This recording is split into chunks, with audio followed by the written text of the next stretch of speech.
There we go. All right. Well, welcome everyone to our monthly Some Ventures Band of Angels meeting. Really excited to have such a great group of founders and investors here with us this evening. I'm going to try and keep an eye on everything and let others in as we go here. But the way tonight's event is going to work is we're going to spend the first 15 minutes or so, and we're going to do have a recap or an update from some of our portfolio founders, and then a couple of founders who are going to be sharing with us next month, sort of a coming soon, and a few elevator pitches from some founders that we recently started tracking and really excited about. And then we're going to jump into and we're also going to get an opportunity to introduce some of our new partners who have come in and been really great value adds for our portfolio companies through both Some Ventures and obviously some of our overlapping companies, because many of the angels on this call have also invested directly in some of these opportunities. So as we build our network with companies like Siemens and Intralink, want to introduce these incredible resources to everyone so that you guys can also connect with them. So that's the first portion, and then we're gonna get into the meat of the evening, where we'll have a 10-minute presentation from our founders, followed by about 5 to 10 minutes of Q&A. Depending on how time goes, sometimes we'll do verbal Q&A for the first 5 minutes, then move it over to chat, just so we can make sure we're getting through all of our founders tonight. At the conclusion of the meeting, the investors are going to stick around, and we're going to get to talk about your founders and what we liked and what we really thought was interesting, and then any follow-up questions that we have. And for those who get advanced for the Band of Angels portion, they will go forward to the screening meeting that happens here in next week. If you unfortunately don't make the screening meeting, don't be too dismayed. Some of the best investments that we've ever made actually never made it through the screening process. And sometimes the companies that are I guess where there isn't a group consensus actually end up performing the best. But we do have individual investors. Frank, I hope I'm not oversharing too much, who will occasionally just reach out and make investments the next day after they see great companies. So it's awesome to see that we got such an active group here, and folks taking initiative. In addition to having the Band of Angels members on this call, I also invite members from Pasadena Angels and from TCA and for some of our partner funds. So just the goal here is to make sure that we're leaving all the founders better than we found, and that we're trying keeping it relatively positive. Doesn't mean we can't ask hard questions, but we're also trying to make sure that we're, everyone's working the tail off and building their vision. So we want to try and keep things as friendly as possible here.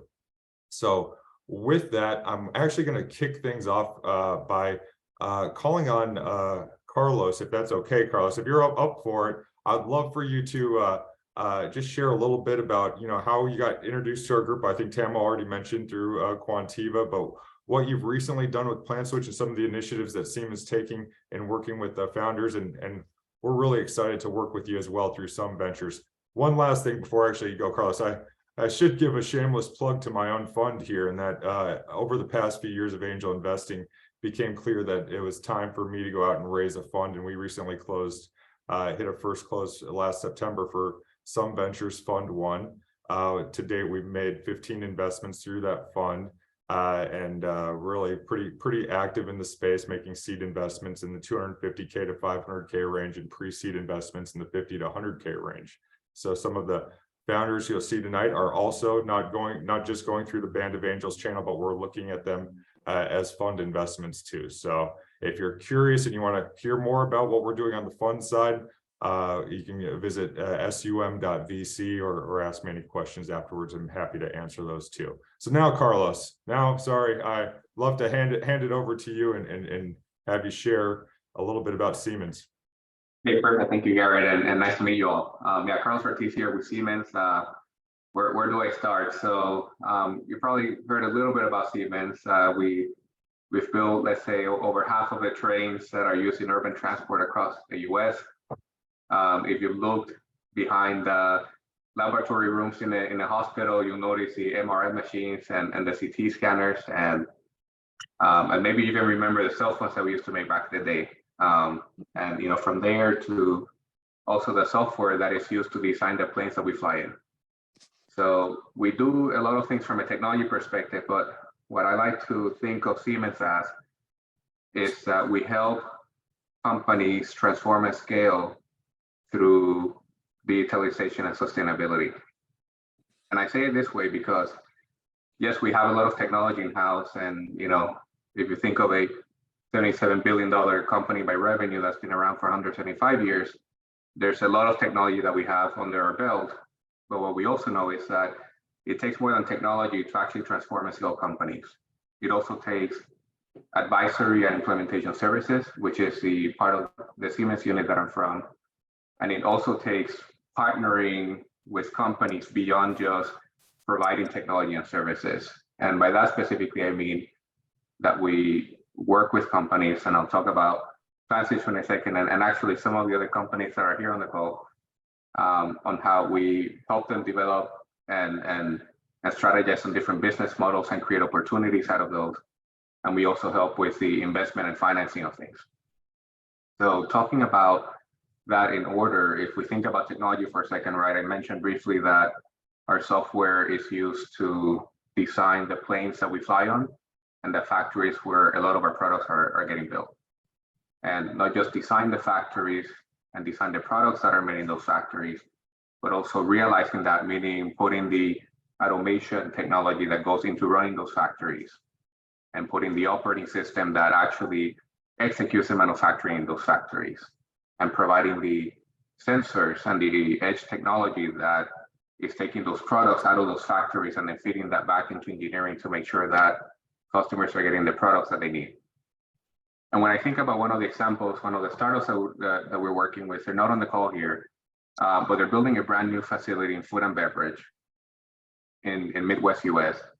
And how we're helping them is we're using technology, we're using digital twin technology specifically to help simulate how that plant is going to operate and validate the cost, both capital and operating costs, and also the throughput of that plant, so that in the end they can close on their financing for their $200 million investment and be able to then realize their project and generate the profits that they're promising their investors. So that's one way that we help from a technology perspective, but we also provide advisory. And there, for example, the example of PlantSwitch comes to mind, where they came to us and said, hey, we want to build a solution that helps us track the carbon benefit for our bioplastics that we're creating. And we came in and said, yes, we can do that. We can help you understand what are all of the assumptions behind the carbon life cycle of your product, but then also look at the cost basis to ensure that the manufacturing cost position for their bioplastic manufacturing is indeed what they promise their investors, and they can not just raise more money from that perspective, but also go to their customers that want to buy bioplastics and be able to generate additional customer orders from that model that we're providing as an advisory service.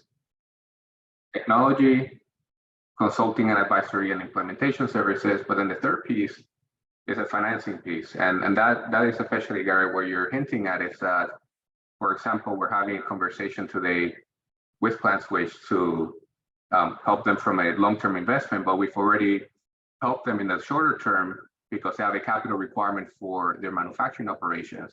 And we've been able to issue a multi-million-dollar debt facility to help them kickstart their manufacturing plans and be able to get them to not only transform, but also scale their operations. So that is, in a nutshell, what we can help with. And we help at all, let's say, sizes of companies' journeys. We have, for sure, Fortune 500 companies, practically all of them under our purview as accounts. But we also help companies that are in the early and growth stages to make sure that they can get to that level of transformation at scale. And yeah, let's say the final remark here is that I'm happy to see some familiar faces. Laurin, I think we're having a similar discussion on we can transform business models in the education and workforce sector, and I'm very excited about that. And from a go-to-market perspective, Cheryl, from a Living Popups perspective, we're let's say still quite actively pursuing how we can do that, both from a partnership and how we use that in our marketing efforts for our industrial solutions, but also how we can take that to customers, for example, consumer packaged goods, so that we can better inform their consumers on the best way to use their products and get intelligence from that. So quite a few success stories, I would say, and also stories in development in this team, and really excited to do that with the companies here. So thank you. Yeah, thank you, Carlos. It's been great to great to have you be so active so quickly with some of our portfolio companies and soon to be portfolio companies. Thomas, I see Tommy here. We haven't had the pleasure of meeting because Alan, who's the president of Intralink, had connected us, and thanks to Mark Belinsky, another band member. But I want to give you a moment as well to share what you guys are up to in helping portfolio companies with expansion throughout Asia. So the floor is yours. Great, thanks, Garrett. Yeah, Tommy's the day named after the Who's rock opera by my ex-hippie parents of yesteryear, for any rock and roll fans out there. Appreciate the introduction, and really excited to be here. Tommy Sheikman, based in Silicon Valley, just over the hill in Santa Cruz on one of the borders of the valley. Intralink's core business, as Garrett says, is in and with Asia. So really for the last 33 years, our core business has been threefold. It's been first helping North American and European startups and scale-ups with their Asia expansion. So really commercial expansion, both developing and executing strategies. It could be licensing, it could be partnership, it could be direct B2B and customer engagement.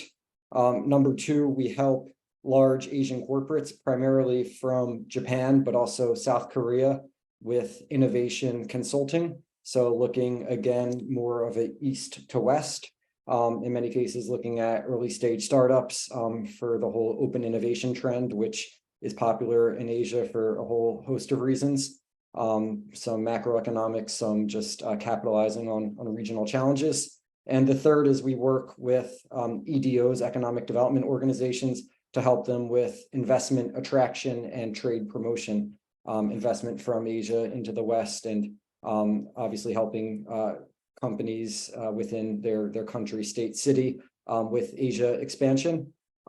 Today, just zooming out high level, UK headquartered, employee-owned business, about 130 of us around the world. The vast majority are sitting today somewhere out in Asia. Our key offices are in Shanghai, Seoul, Tokyo, Taipei, and Singapore. I spent about 13 years living and working out in China. And so that's a place close to my heart, but these days we're quite active really in the big three markets. So China, Japan, Korea is where the vast majority of our work takes place. Technology-wise, everything we do is high tech, deep tech, enabling tech. So that brings us across all the verticals you would anticipate. Clean tech, green tech, renewables is a really hot area for us over the last 3 to 5 years. Automotive and mobility, med tech, life sciences, embedded software, semiconductors, you name it. So we have different specialty groups and sector teams that work on each of those technologies, because certainly different skill sets and networks and know-how is required to sell and license those technologies. So that's us, very high level, really excited to be here, and look forward to the upcoming events. Thanks. Thanks for joining us, Tommy. It's great to have new partners joining us all the time. So let's dig in now with just a couple of updates from portfolio companies. Cheryl, I'm going to go to you first, because darn it, you deserve it. You and Ann, if you want to share an update on what's going on with the Living Popups, that'd be great. We do. We've not only expanded some of our team, we've expanded our product, but I'm going to throw it to Ann to start talking about it, because and I'm very excited, obviously, but we are coming into some really exciting times about revenue, income, and white papers being written and the research being done on proving what we're doing. So Ann, and then introduce Tina. Yes, absolutely. So thanks, everyone. It's great to see you again. We're glad to be here tonight. Thanks, Garrett, for the introduction and the invitation. Yeah, as Cheryl said, we've made a lot of progress over the course of the last month or so since we've last seen you all. We are continuing to work on our raise, and but the most exciting part of it all has been the experience that we've seen at the book shows over the last month and a half. We've had tremendous reception to the product, and a lot of insight and information around product 2.0, which is, I think we've talked about with you all. You know, we have the pop-ups and the books, and we have the fantastic dashboard that Tamo created. But we also are looking forward and looking ahead to what we call the creator tool, which is the next iteration and the next thing in sort of our to-do list as we think about LP book space and the things that we'll be bringing to market. And that creator tool is the opportunity for whether it's educators, publishers, professors, professionals in any realm, to actually be able to use a subscription service brought to you by LP that will enable you to create your own pop-ups around your own teaching course or books or published documents that you want to create. So we're getting a lot of positive reception in the market to the idea of this creator tool, because folks see it as totally scalable. The real benefit to LP for this is not only is it another product that we're looking forward to selling, but in addition to that, it is going to enhance and contribute to all of the data that we will be collecting on our dashboards, both our educator dashboard as well as our creator dashboard, which we'll be also creating as we move forward. And the data that will be available around learning styles, as well as likes and dislikes on all kinds of different things, where people stay engaged, where they fall off. So a lot of wonderful information that will be coming as a result of that creator tool. In looking ahead to all of the wonderful products that we have coming, we are looking at we have been building out our team. And so we asked Tina to join us tonight to talk a little bit, just for a moment, about her role as the global head of strategy and sales for LP. So Tina, I'll pass it to you real quick. Thank you, Anne. It's wonderful meeting everyone. And I'm excited to bring a parallel universe perspective to the equation. I've worked in education reform and as an advisor for youth policy and innovation at the Prime Minister's office in Jordan for the longest time. And I'm happy to say that the product and what LP Books is building shows a lot of promise and a lot of solution for countries like the Middle East, where one, English is not the first language, two, it's a tool that is solving a huge problem that we have in the US too, which is the shortage of teachers. We're looking at it as a tutor in your pocket, a genie in a bottle that is able to show impact, be involved in blended learning, appreciative inquiry, and then social emotional development for children.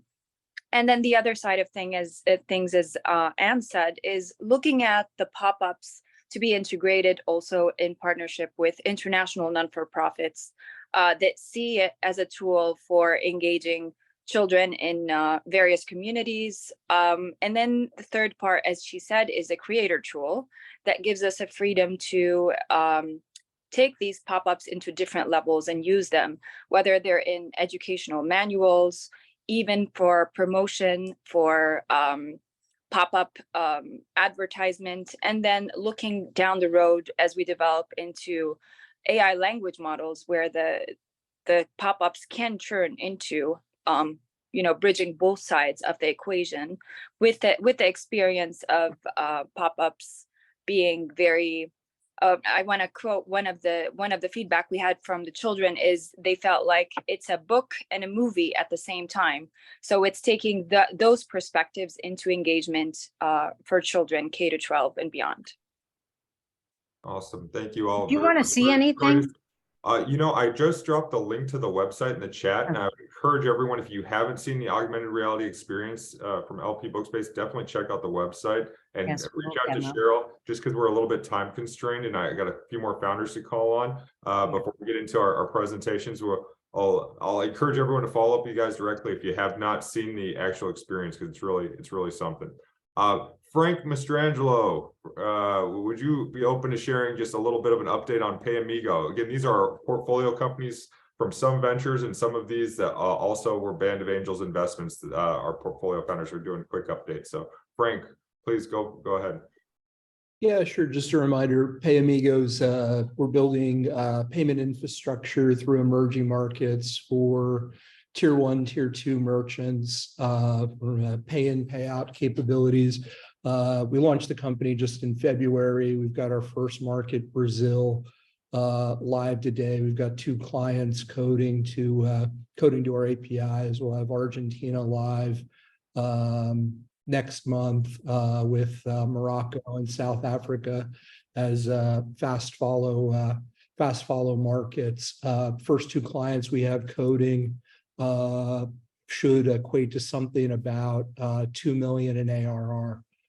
So it's we're pleased with the start and the way we've been able to amass local entities, talent, and infrastructure together to get this launched and out of the gate. Probably going to be raising in the next month or so, kick off a real seed round. So far, we've done a pre-seed. Most of the money came from us, the founders. We let a few of our friends in, Garrett being one of them. So. Not me personally.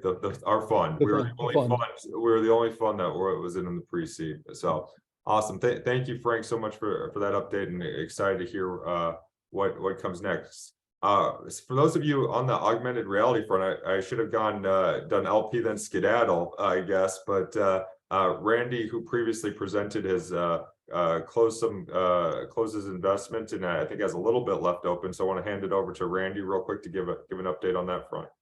Yeah. Hey, LP Buckspace. Hi. We're kind of like neighbors. We're doing augmented reality outdoors, and Skedaddle lets you just place geo markers on locations that people can see easily. So you can discover things around you. Businesses can use it to advertise. And we're working with festivals and theme parks to put these kind of geo markers in those spaces too. We were just getting started about a month and a half ago. This was the first place we presented. We made it up through the Band of Angels in Silicon Valley, presented there, and then also made it through a screening and presented last week to Hawaiian Angels. All of that has resulted in about 80% of our $500,000 angel raise being allocated so far. About 3/4 of that is actual money in the bank, and the rest is committed and on its way. So we have a little bit left in that money raise. The money is for development, for us to finish the app and finish the SDK that we're building, and will get us to our MVP. So really exciting. I know these are tough times to raise money, so anybody who's able to raise money right now have to be really good. And so we're feeling really lucky that we've closed about 80% of our rounds so far. Yeah. Thanks, Randy. I think it's also a testament to your past 4 exits in a row as a founder. So that certainly doesn't hurt having that track record.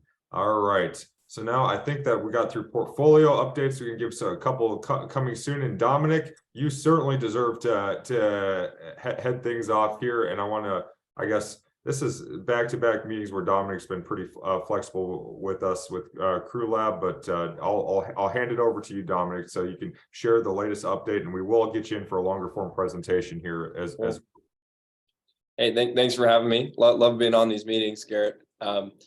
So CrewLAB, the founding team, we formed as captains and coaches of the UCLA rowing team. So we know that sports coaches are chronically underserved, overworked. They're expected to be everywhere for large teams of athletes and parents. So CrewLAB is a digital platform that lets the coach focus on coaching. Athletes love using it, helps them stay in the game for longer. We've already got some big names signed up, like Princeton University, UCLA, USC, United States Paranational Team. It's a B2B SaaS model. We found our ideal customer. We found product market fit. We have about 135K of annual recurring revenue, and that was just spending about 300K of pre-seed cash to get there. We're able to do this because we're deep in the coaching world. We speak coaches' languages. We meet them where they are, and we're really catching on with endurance sports, growing about 20% per month over the last 6 months. There's a $7 billion opportunity in amateur sports. It's a huge market in the United States. So we did an oversubscribed pre-seed round last year, and now we're raising seed funds, and you'll hear more about that next month. If anyone's interested in a capital efficient company that's making people active, making people happy, or if you're a coach or an athlete that wants to talk sports, definitely contact me. Yeah. Well, Dominic, I know we've got members from a number of angel groups on here, so we'll definitely do what we can to accelerate this process for you. Leslie and Jess, would you, the floor is yours to talk to us about music and music discovery. Amazing. Thank you. Artist discovery, I should say. Yeah, appreciate it. Really excited to be here. So I'm Leslie. My business partner Jess is one of these squares over here. So we are the co-founders of Element, and Element is a platform that's really changing the way companies and musicians collaborate through a really cool and unique music matchmaking technology. So on the one hand, for those that aren't that familiar with music, international collaboration is really important for musicians, specifically independent musicians, to build audiences in different territories, especially when you're not signed to a label and don't have A&R services. So Jess and myself worked with independent artists previously, and we also have a early career background in brand strategy and marketing. So we're also aware that on the brand side and the company side, there's a huge need to discover new talent, especially from a really hyper local and more of a community oriented way. However, it's really, it takes a massive amount of time, energy, and resources to do that. So we've felt these pain points personally on both sides. We're really excited that we found kind of an unmet need and are bridging the gap in terms of global collaboration for really some of the fastest sectors, growing sectors in music. So on the musician side, we've got folks from 60 countries actively using our app to connect and collaborate really without language or location barriers. And on the company side, companies come to us so that they can find independent talent to work with from anywhere in the world without having to go through labels or publishers. So it saves them a ton of time and money and just streamlines the overall collaboration process. So we look forward to coming back and sharing more soon. Awesome. Yeah, we'll look forward to having you back next month to hear more in a longer form. But if you're really curious, reach out to Leslie and Jess now. Please share your contact info so anyone can get a sneak peek here. All right. So I'm looking through and checking my notes. Do we have Josh from Ripples? Did he stick around? Hey, yeah, Garrett, still with you. There you are. There you are. All right. Sorry, you're on the second screen here. Why don't you want to say hi real quick, because you're looking forward to having you present next month as well. Yeah, sure. Apologies, I'm not on video, but nice to meet everybody. We kind of put this together last minute, and I'm basically driving because getting to a dinner event. But really nice to meet all of you. As Garrett said, we're currently talking with some VC and on our seed round. So I can give you just a quick intro on Ripples and give you a little teaser of who we are and what we do. Sounds like some of you folks are familiar with geolocation technology. Mentioned it or heard it mentioned a couple of times on here. So what we're doing is pretty foundationally disruptive to that. As you all may know, the GPS's precision is limited to call it 10 to 20 feet for commercial grade GPS, and that doesn't really include the altitude in terms of accuracy. Our chief tech, who came from NASA's Jet Propulsion Labs, he discovered a way to essentially leverage radio frequency to track devices down to less than 6-inch accuracy and do that in 3 dimensions. So basically be able to track a device down to the exact 6-inch cube of airspace. And all of that technology is patents. We have multiple patents around that. And so we like to consider ourselves the creators of intelligent air, because if you can just picture the room you're sitting in right now, being immersed in this invisible 3D grid of little 6-inch cubes of air.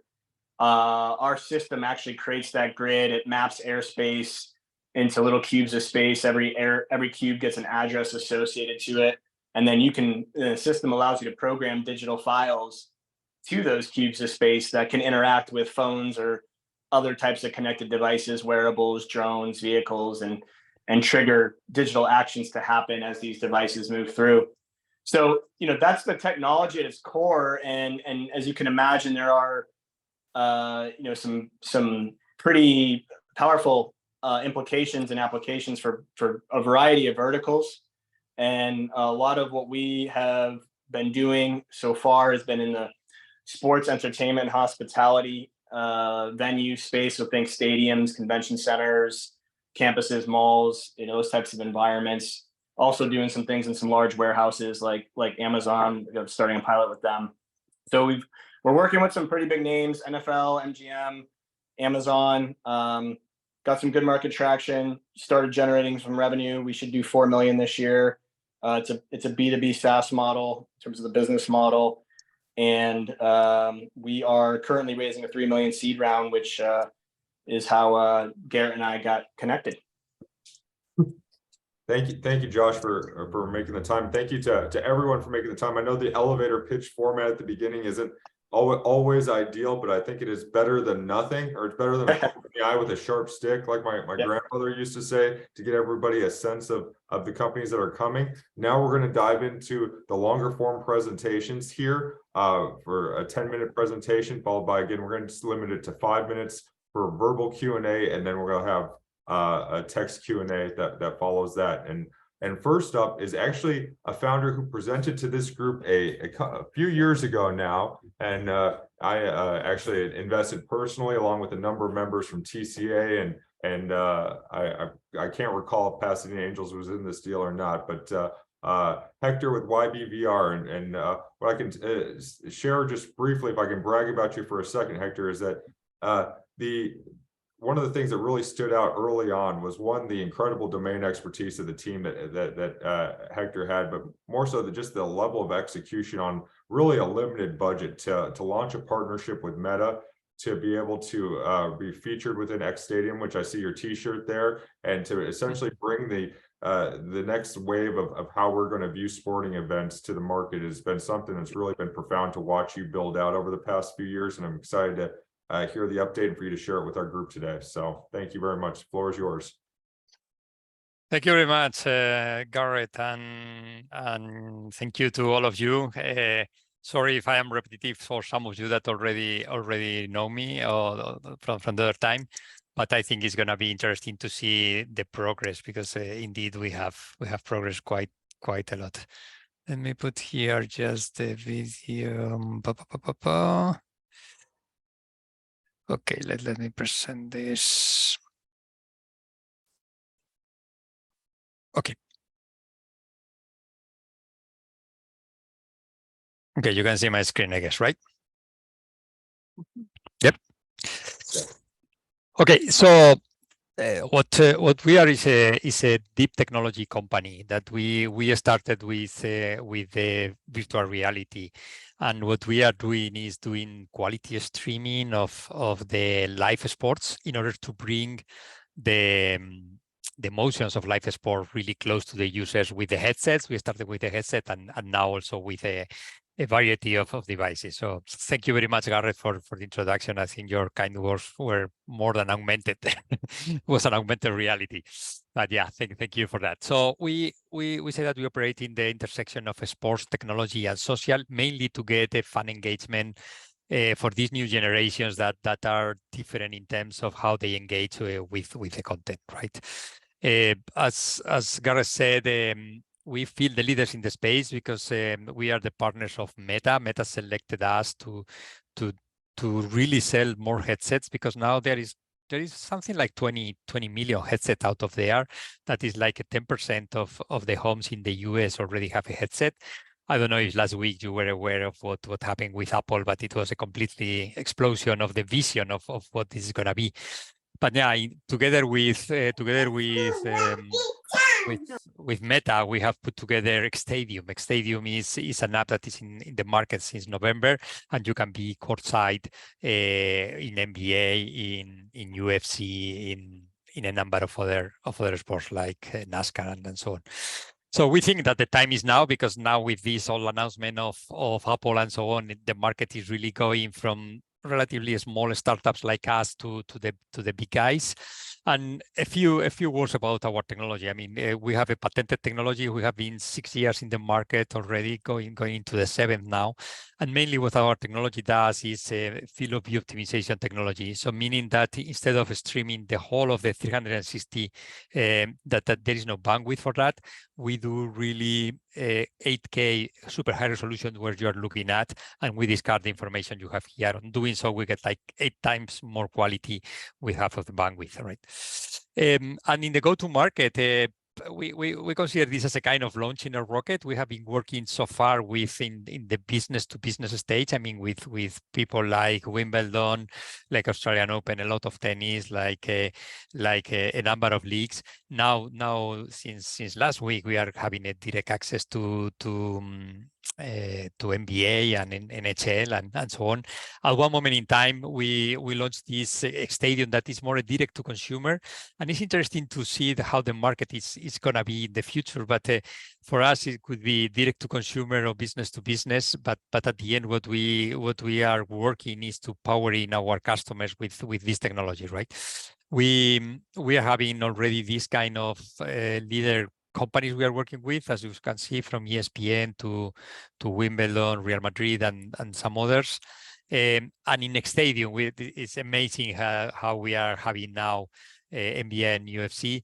We were meeting 2 weeks ago in New York with the top management of NBA, not NBA, of Meta, and really they want us to really help them in competing with Apple on this. So they want to turbocharge Stadium to really sell more headsets in the sport business. This was our first viral moment. This is a TikToker who cut a few seconds of how you feel courtside at the NBA. And it was amazing having these 10 million downloads of 10 million visions of this video that generated a lot of downloads of our app into the headsets. Competition, really, we there is other companies who are doing components of what we are doing, but an aggregator of VR content like Isaac Stadium, we have not seen at this moment. So we indeed want to continue investing to ensure that that's it. As a team, we are already seasoned guys that we have a previous exit. We have a very, very strong advisors like Peter Hutton, who was the head of Meta for Sports, and some others. And this is a little bit our numbers. Last year, we reached the break even with close to $6 million. That's what you read here. We were always multiplying by 2, except in COVID that we were flat. And now we are adding these direct to consumer, very, very good on track this year for having between $9 and $10 million of revenue also this year. And yeah, we are raising $10 million at the moment, mainly to keep the momentum of the product. As Gareth said, we learn to be very capital efficient. So far, we have only raised $5.5 million from some of you guys here are investors of us, so thank you for that. And so far, we have people like Verizon, TELUS, and some other TCA and some other angels. And yeah, ready for questions. I'd like just to put this one for a minute, because if you guys have not seen this, I recommend to see the new headset of Apple. I for me was last week was really interesting to see the narrative, how Apple is presenting what it is going to be, right? So with that, I think I'm ready to questions. Garrett and the team. So you were amazingly fast today, Hector. So I guess kudos on that front, and me in being fast where I was slow. But would you mind just showing another demo real quick for the audience so they could get a little bit of a better feel, if you have one handy, of the either the tennis experience or the NBA experience? I think probably, sorry, because I was not ready for that, but I think this is something I'm gonna show you.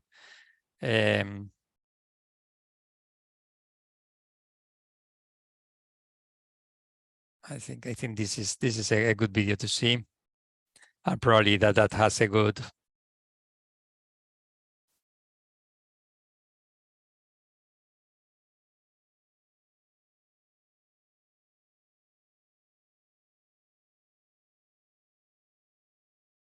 So I think one of the things I'm just trying to highlight here for everyone, while this is a little bit later stage than the companies that we normally look at, when we'll bring back companies that we previously invested in that I think have really incredible potential to share with the group. What makes this special, in addition to having this type of view of the games and of the matches, is that you can watch this with your friends across the country or across the world. Correct, Hector? You can literally sit next to your friend avatar. You can hear them in real time, and you can have a shared viewing experience. Correct?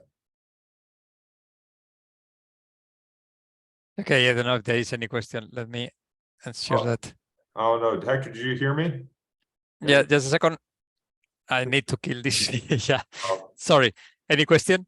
Okay. Well, I don't know if the group heard me or not either, but No, it was too noisy, probably. okay. Oh no, nobody could hear the audio. At least I couldn't hear the audio from the video. Could you speak to the shared viewing experience for what the technology you've built and how you can watch a game with someone? Yeah, this is the watch party. Probably you have seen there, and for me, this is one of the more amazing things. I live in Atlanta. It's fantastic that we can share being courtside at the NBA final with any of you in the different parts of the US, and what we do is we use the avatars that Meta is putting to that. But what I like from the avatars is that it's a very big feeling of somebody that is very close to what is your friend. And we have also a kind of a spatial audio. So when I am with my wife here on the right, I hear here over here. If I am with Garrett on the other side, I hear him here, and we are in different places, and we can change different positions in the court side. At the end, you feel that you have been there with your friends, and that's I think the very important thing for engaging the audience and so on. I see a question in the chat. Presentation mentioned sub-second latency. What is the end-to-end latency? Oh, thank you. Thank you for doing that question, because we are super proud of this still R&D, but now very close to final. Indeed, in very active discussions with Verizon and NHL to deploy 1 second latency. That is the minimum that you can do it for doing experience in venue. I mean, if you are in the venue, you want to see a replay, you want to see more stats, more things, you cannot have the typical delay of internet over TV that is 20, 30 seconds. You need at least 1 second, and that's what we have been deploying and developing together with Verizon. If it's not that technology, typically we have the similar latencies as other internet television, 20, 30 seconds, something like that. Okay.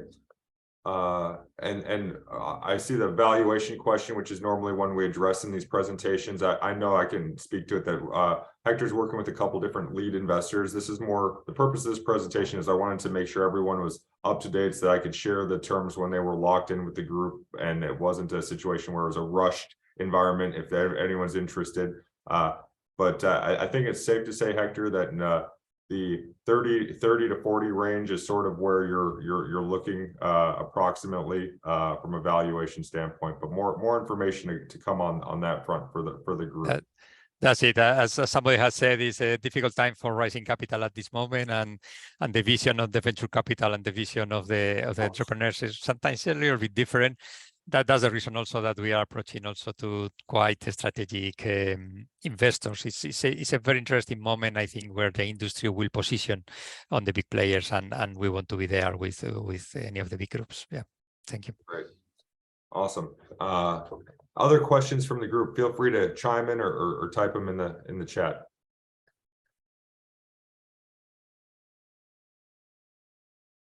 Not all at once, guys. I know. Oh, Sally, yes, thank you. Go for it. I'd like to go back. I don't totally understand how you make this happen. If you could explain to me, okay, I went out and I bought the brand new Apple headset with $3,500 a piece that it's being basically sold at cost right now. How do you get an experience to me? Yep. Can you Okay. explain to me like I'm in the 5th grade? Well, first grade. Very good. I mean, today we work mainly with Meta, that is $500 instead of the 3,500, but hopefully soon we will work also with Apple. But what we do is we put 360 cameras and 180 cameras in the core side of the MBA, and we reuse also the existing cameras. And what we do is we apply our magic to ensure that there is enough bandwidth in your headset to experience properly, right? That. So what we are doing is the 360 cameras is a very wide video, more than 100 megabits per second. We upload that into the cloud, and it's in the cloud what we operate the magic. We create different videos optimized in different directions. Any of those videos is only 15 megabits per second, so it's very optimized for being transmitted and being streaming in any network with any Wi-Fi, with any even with the cellular, right? But in that video, you have plenty of quality what you're looking at, and there is nothing here. It's a little bit the same that what the human eye is doing today. I mean, I see here very well. I don't see here there. So why to stream that part? That is the fundamental of our patents, right? And then when you are looking in that direction, you are streaming one video. When you are looking in that direction, you are streaming a different video, but it's perfectly synchronized. So when I do like that, you don't notice anything, right? And a very important part of our technology also has our experience is how we create the user experience, because really it's very important that when you put the headset, you really find everything, that usability is there, you play with different cameras and you don't get lost and so on. So let me know if I did a good job explaining, or still something to be follow-up question in terms of, so you don't do all you only do certain ones where you're able to set up your 360-degree camera. Our technology is mainly this distribution software that goes into the headset and in the cloud. So we are the owners of that software, the one who have created the software. But in order to our customers like MBA, we provide an end-to-end service. So we have partners that put the cameras and the crew and so on. We can do it also when required, but we want to scale, and professional service is something that we do with partners. But to our customers, we are one-stop shop. We deliver the whole. So you have partners that actually do the cameras, that do the hardware, that provide you with the data that you manipulate and then send out.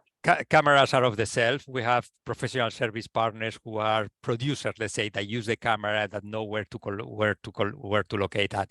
But it's off the shelf cameras. So the technology for us is in the distribution, is in the software, in the cloud. Okay, all right. So it's basically trying to take it. You talked about the latency in terms of the 1 second latency. As it happens, and then when you finally get it on your headset, you're basically saying it's 1 second. Okay, fine. Thank you. Yeah, and also not only in the headset, but also on the mobile phone. When you are in the venue, you can do it. Yes. Mm-hmm. Thank you for the question. I think, Hector, I think we're going to probably, unless there's one more question, or it looks like there's a question on gross margins. I'll let you answer that question, and then we're going to move the rest of the questions over to chat. Okay, the gross margin here is calculated as what is the revenue versus what are the third-party costs that are typically these professional service for putting the cameras and so on. So for that reason, mainly it's pretty high gross margin, because it's a software business more than anything. Got it. Hey, thanks so much, Hector.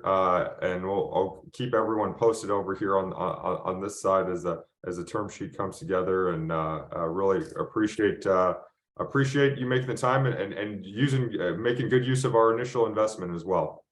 Thank you very much. If you want to stick around, add your contact info in the chat window if you don't mind, and stick around for a few minutes.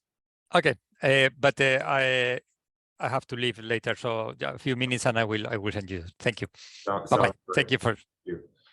Janice, our other esteemed member from Pasadena Angels, would you be so kind as to introduce Alex and Havenlock? Alex is a former Air Force guy. I hope you won't hold the Air Force against me. I'm really excited to have another service member present tonight. And Janice, if you want to take away the intro, that'd be great. Be more than happy to. I'm have worked with Alex for several years now and watched his scale. This is a team that is as tenacious as the Air Force. I'm very happy to be with him. This is our third investment along the way here. I'm watching him scale this company and the technology in it. I'll let him explain it. It's very straightforward and very aggressive and very timely. So he addresses many concerns of all levels of channel partners. So Alex, we think Alex is one of our best CEOs that we worked with, and we're very pleased to have him chat with you guys tonight. So Alex, why don't you tell them what you do and about your successes? Great. Thank you, Janice, for the support. And Sally, thank you very much for your recent investment. We really appreciate it. I served in the military, just like Garrett. I was in for 10 years. I was a helicopter pilot. I spent a lot of time in safe houses and embassies. And what I noticed is that we take perimeter security seriously, but less so on the inside of buildings. And so when you look at what happened at Parkland or Uvalde, or even some of the shootings that have been in corporate facilities, like the Miller Brewing shooting up in Wisconsin, perimeter security is really a focus, but inside of the rooms, inside of the building, less so, and presents a really big market opportunity for unique products that function in a manner that solves an access control or locking problem, but also provides a platform to add sensors and awareness into a facility that didn't enjoy it before. And so we built a lock that is a top of door commercially mounted device that operates on battery. It's a third the cost of the competition, installs in less time, but is packed with sensors that not only prevents an active intruder or prevents someone from getting into a data room or a cache room from gaining entry, but sends that notification once that device is engaged with some level of vibration. And so what I'll do real quick is show you what it looks like on a door that was shot with an AK-47 from the inside and the outside. And then, you may or may not be able to hear the audio, but what it's doing is detecting that and then sending a notification to some level of administrator. So here on the left, this is what's called a Filty attack test, the highest level of intrusion test they've ever tested, and our product withstood it after 9 rounds of an AK-47. On the right, the interior, you'll see what it looks like when it's shot through, and then what happens with our device once it's engaged. And I think this was the 60th drop that this door withstood from a battering ram. So you'll see here in a second, door is engaged, and it will send a notification. So we're really proud about that technology. We've patented it globally, and we've got great partners who are on our team helping us to scale the business out further into the commercial sector. And so what we've done is we've created something that's fast, easy, and safe to deploy, and it's also the strongest device. We've got many evangelists in the field, not only from customers, but also from regulatory agencies, which is the biggest barrier to entry in this space. We haven't seen a new invention in locking technology in over 30 years. And so one of our biggest advocates is the Partner Alliance for Safer Schools. They are essentially the manufacturing authority on all new technology that goes in schools. And so we're the only active intrusion device that they have in their portfolio that they've certified. Our biggest partnership is with Johnson Controls, and now moving into ADT product review. We build a specific version of our technology under the Power G platform for JCI. They funded all of that technology development last year. We have great margins with them, even though they're an OEM partner of ours that goes through distribution, typically enjoy 60% margin, and we get great payment terms for them. So we have very little cash flow risk. What that partnership means for Haven is access to players in the market like ADT, who have a collection of thousands and thousands of dealers and salespeople who can go into facilities, meet with leadership, and pitch them.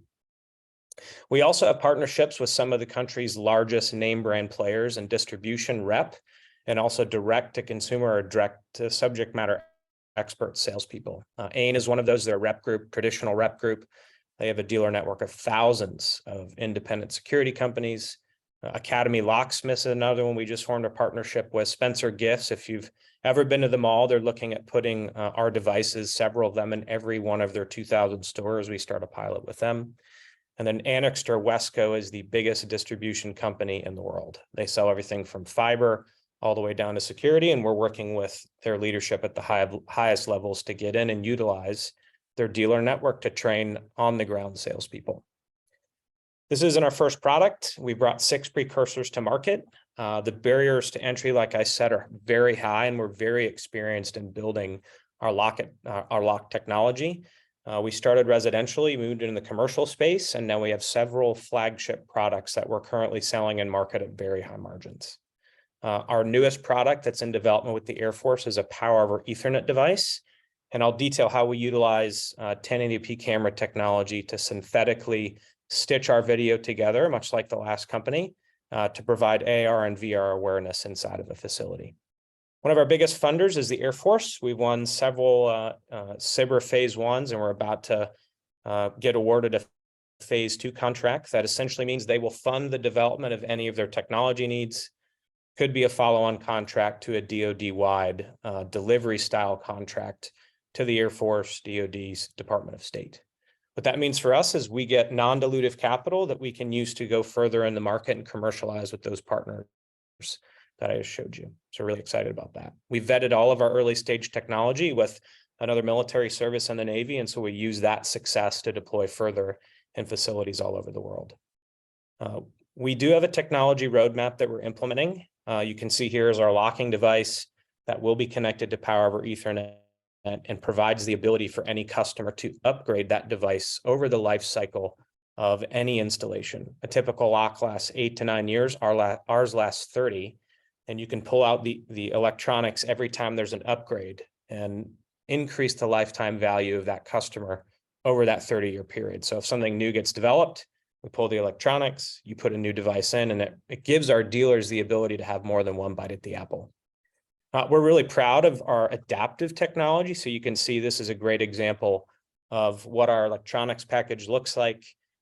Here in the next year and a half, we'll have a camera that looks inside of a room and one that goes through the door that provides you a level of awareness that will enable an administrator, first responder, facility manager to fly into a room or fly into a facility using VR and AR, and essentially gives them a real-time Google Street View of any facility, which is great. Not only for accountability purposes for equipment, sensitive items, but also if there's an intruder inside the facility.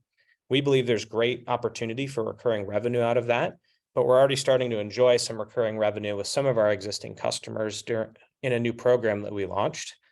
Essentially, we give a lock away to a school in need on the behalf of a business owner, and they're allowed to take that as a charitable donation and write off. In every single case, we've sold locks or given locks away, the customers always reordered. A great example would be our school in Ohio. They bought, or we gave them 2, and they're now at 50.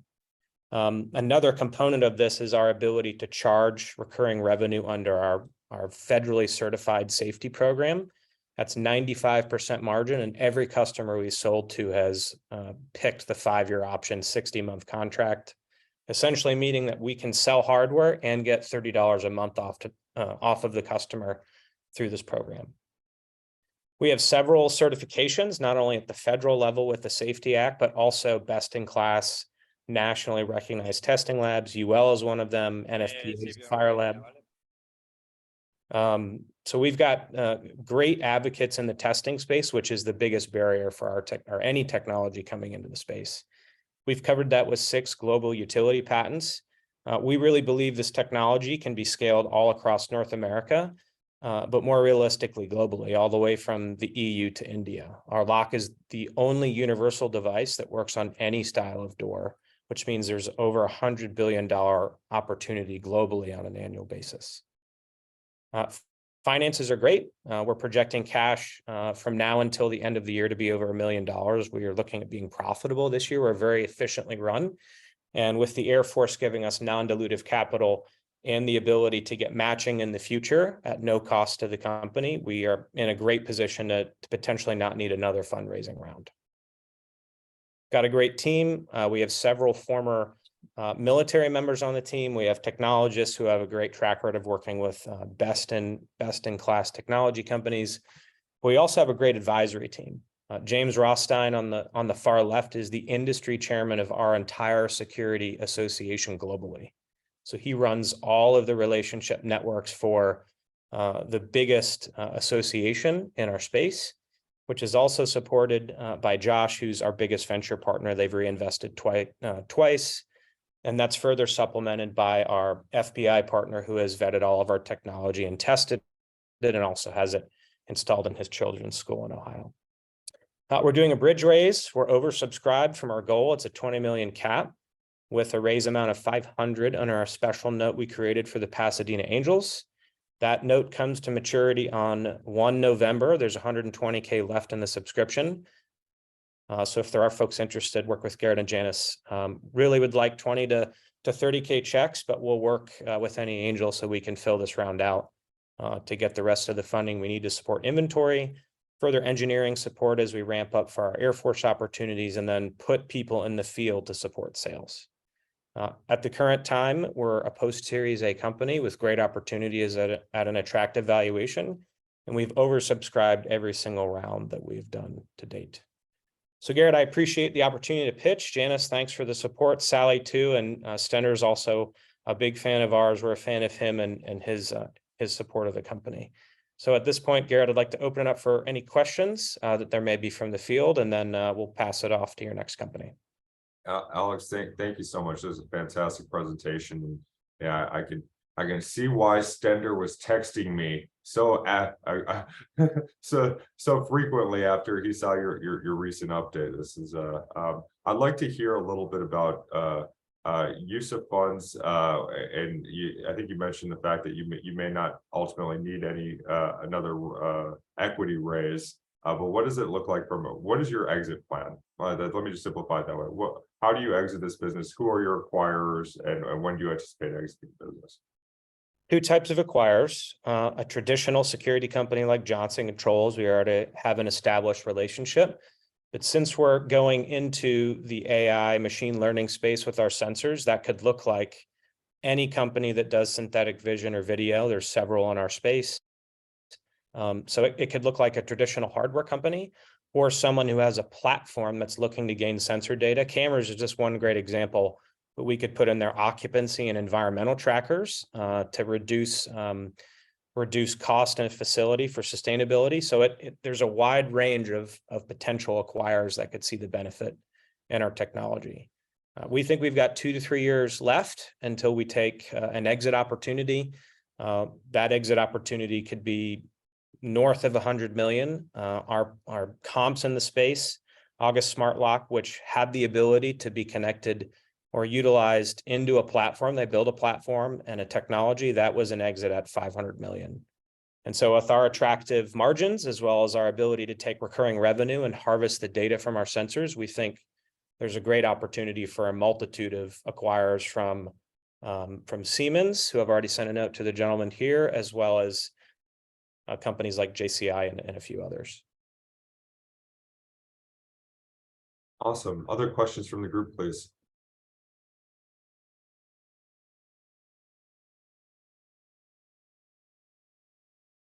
I'm not seeing. Feel free to chime in, anyone, if I'm not seeing a hand.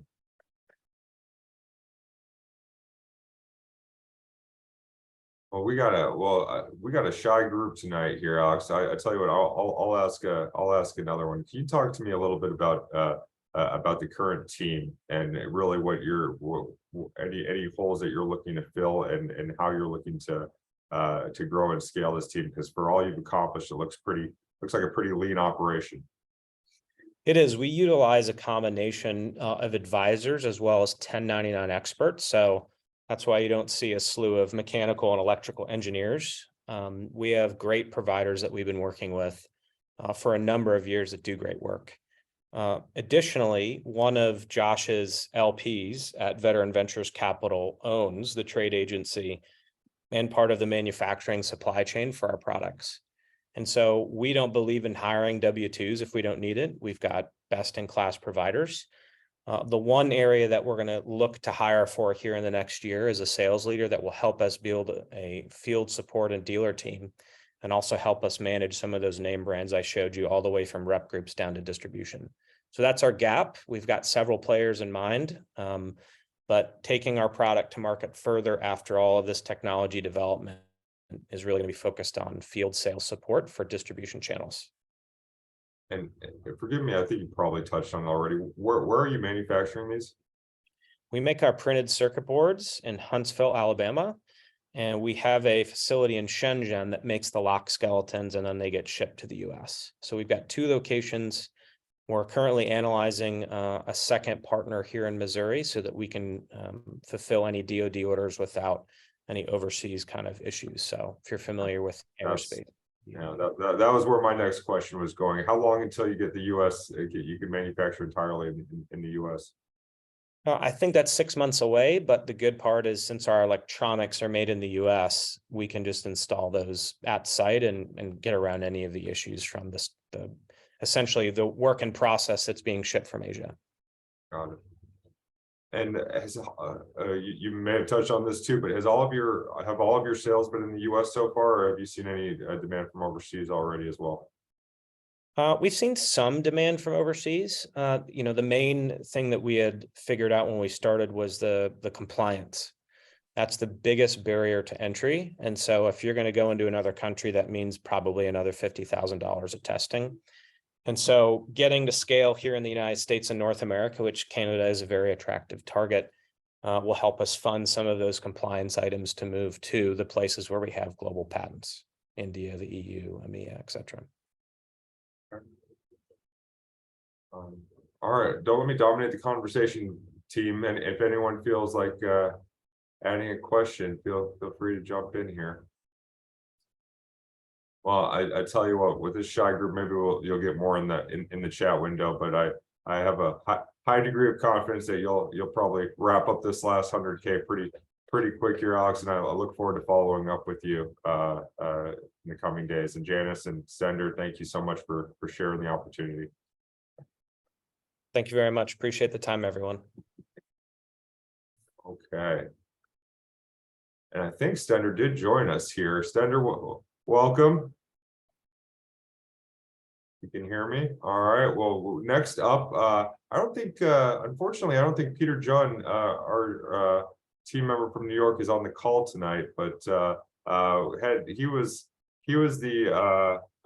lucky enough to have an intro to Robin Fisher, who's on the call tonight, who's going to tell us about BLACE. One thing I can share with you, if you know, most of the people on the call know Peter and know his incredible experience in both consulting and real estate, having been the head of global investments at Madison Marquette. And when he says, "Oh, here's a founder who I'm really impressed with, Garrett, who's revolutionizing the way in which we're gonna book event spaces in the future," I got pretty darn excited, and I had the pleasure of meeting Robin and her colleague here recently for lunch, and they've done incredible work in New York, and they're now scaling to LA. And I'm just gonna hand it over to you, Robin, to show us what BLACE is all about. The floor is yours.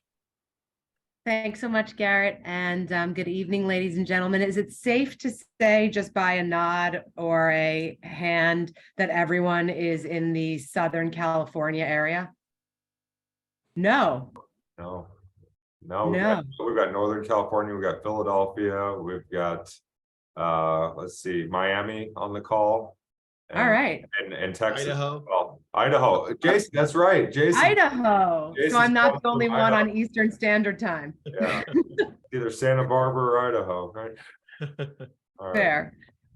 So my name is Robin Fisher. And again, Garrett, thank you for the opportunity. And also to Cheryl, who actually introduced me to Peter. So it's really full circle here, and that's very fun. Small world is the best world.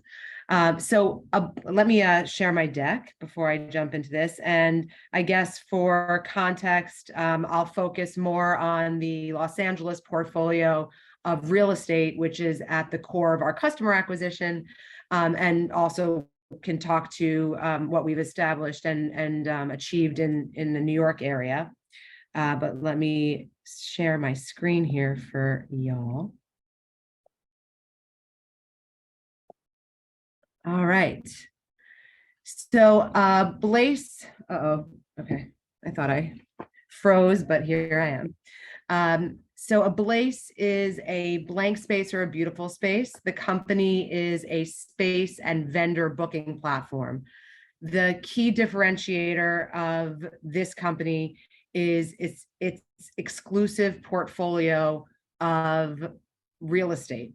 So we partner with real estate developers.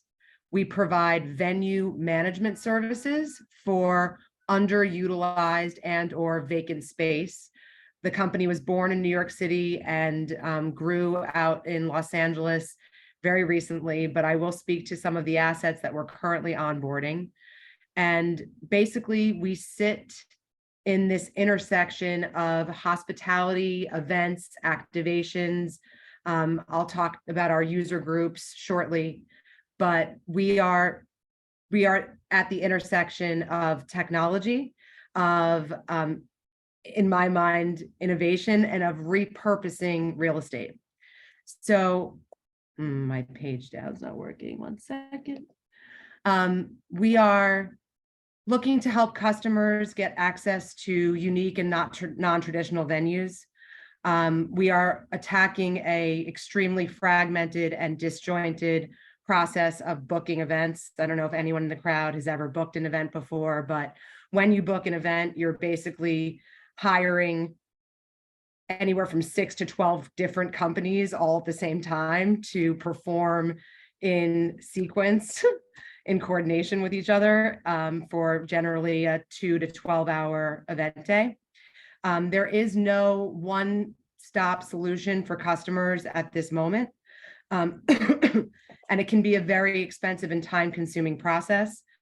Clearly, landlords with vacancies are looking to generate revenue and certainly traffic and eyeballs. And we are an extension of marketing initiatives for landlords. We are covering debt service and operating expenses for landlords. And we are running venues for some operators that would prefer to outsource their venue management. For vendors, and we need vendors to activate non-traditional space because vendors are critical. When we refer to vendors as food and beverage, AV, decor, entertainment, all the things that go into a successful event. So we give vendors a tremendous amount of opportunity. We are effectively creating an inventory of event space to be creative and for them to execute their business and for them to make a lot more money through our inventory than without. The ecosystem that we are creating, so BLACE sits in between landlords and venues, customers and vendors, and it is this recipe of not only controlling space, but also being able to provide lead generation for venues and landlords in New York City and Los Angeles at the moment. Our customer base is basically segmented into 5 buckets. So our customers are film and television production companies. So not only for the filming and the shooting of television and film content, but also for what they call holding, which is basically like a pop-up office around any sort of shoot, which those of you in Southern California are probably familiar with. We've got the brand production companies that are partnering with the major technology companies, luxury brands, fashion houses, and cars, and consumer goods, and everything that you can think of. So anything from experiential activations to product launches to pop-ups and the like. The third group is corporate, which is really a myriad of different positions will use corporate dollars for an event. So offsite meetings, panel discussions, receptions of any kind, trade shows, conferences, and the like. And then you've got high net worth social, which is generally a planner. However, our business is both B2B and B2C. So it's really budget driven, and we are looking to capture that very high-end budget in a very similar business model and a very similar business exit strategy to HomeAway. If anyone remembers HomeAway, which was the Airbnb derivative that profiled mansions and castles and villas and was really able to capture that high-end per booking spend and aggregate that that user and create that ecosystem. Of course, the last one is the vendors that are both partners and are required for our business to be successful, and are also the beneficiaries of that business, as well as an extension of our sales team. The value add for landlords, which we touched on briefly, traffic, revenue, awareness to their buildings, connection to our marketing, and definitely our technology platform, which I don't know if I'll have time to speak to because this is going a little longer than a short. I mean, I want to make sure we have time for Q&A. So for our customer, we talked about the breakdown of the 5 user groups, but all of them benefit from a centralized dashboard, which again doesn't really exist in the booking space. Streamlined communications between vendors and venues. Certainly the exclusivity part, which again is a big part of our customer acquisition. The best-in-class vendors, which are already vetted and familiar with, well, certainly satisfy insurance requirements and the end-to-end, so the increased efficiencies of not having to manage, booking multiple companies for the same event. Okay.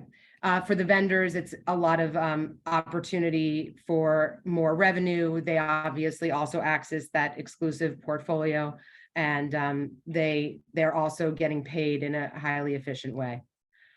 The market opportunity for this is very, very large. These numbers, and we've highlighted both New York and LA, and these numbers do not include the high net worth social bookings. Nor do they include the film and television demand from both cities, obviously, Southern California being the bigger of the 2 markets. So these are our projections. I started the company, so my background, which I probably should have started with, is in commercial real estate for approximately 20 years. I've been in the office leasing world, which is a very, very small segment of the New York City commercial real estate marketplace. I was a tenant rep broker, have very, very close relationships with landlords, or developed them over the last 20 years, and have leveraged those relationships into this exclusive portfolio in both New York and LA. The company launched at the end of 2018, 2019. We built our portfolio only in New York City, and started partnering with landlords and offering this exclusive opportunity to book really high-end space throughout New York. Our first 12 exclusive properties launched in January and February of 2020. So the company is 4.5 years old, but our first calendar year was effectively 2019. Our second full calendar year is basically 2023. We were able to come out of the gate in the spring of 2022 and have what I feel to be was a decent year, just looking at these numbers. So we were at almost 5.4 million in 2022 at a 44% gross margin. In Q1 of 2023, we were actually at a 58.6% gross margin, which is something we're super proud of, and that really stems from the business model, which is the next slide. So just taking you through the structures in the 3 types of revenue streams that we are currently enjoying. We have the venue management business, which is the exclusive venues.